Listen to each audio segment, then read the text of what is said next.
श्री स्वामी समर्थ. दरवर्षी जानेवारी महिन्यात येणारा एक विशेष दिवस जो अंधारातून प्रकाशाकडे नेतो तो दिवस म्हणजे मकर संक्रांती.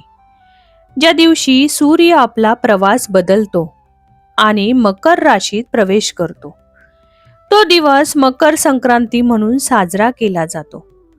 हा दिवस केवळ सण नाही, तर नवीन सुरुवातीचा, सकारात्मकतेचा संकेत आहे.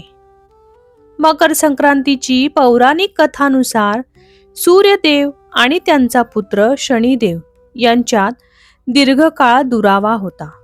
सूर्यदेवांच्या तेजामुळे शनिदेवांच्या नगरीत अंधार आणि थंडी वाढली होती.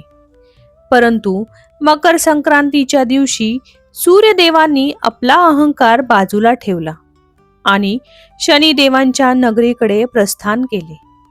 सूर्यदेवांचे आगमन होताच तेथे प्रकाश पसरला, थंडी कमी झाली आणि सगळीकडे आनंद परत आला. हा दिवस म्हणजे वडील आणि पुत्राच्या समेटाचा दिवस ठरला. म्हणूनच या दिवशी आपण म्हणतो, तिळगुळ घ्या आणि गोड गोड बोला. तीळ शरीराला उष्णता देते आणि गुळ जीवनात गोडवा आणतो. याचा अर्थ असा की जीवन कितीही कठीण असले तरी शब्द गोड ठेवा, नाती जपा आणि मनात द्वेष ठेवू नका. मकर संक्रांतीला आकाशात उडणाऱ्या पतंग फक्त खेळ नसतात, त्या असतात आपल्या आशा, स्वप्न आणि नवीन सुरुवातीचे प्रतीक. जसं पतंग आकाशात उंच जातात, तसं आपलं आयुष्यही नवीन उंची गाठते.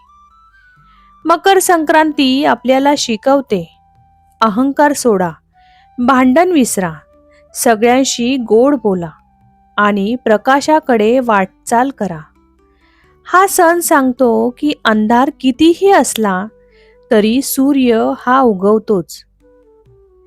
तुम्हाला ही मकर संक्रांतीची कथा आवडली असेल तर व्हिडिओला लाईक करा, चॅनेलला सबस्क्राईब करा आणि ही सकारात्मकता सगळ्यांपर्यंत पोहोचवा. तिळगुळ घ्या आणि गोड गोड बोला. सगळ्यांना शुभ मकर संक्रांती.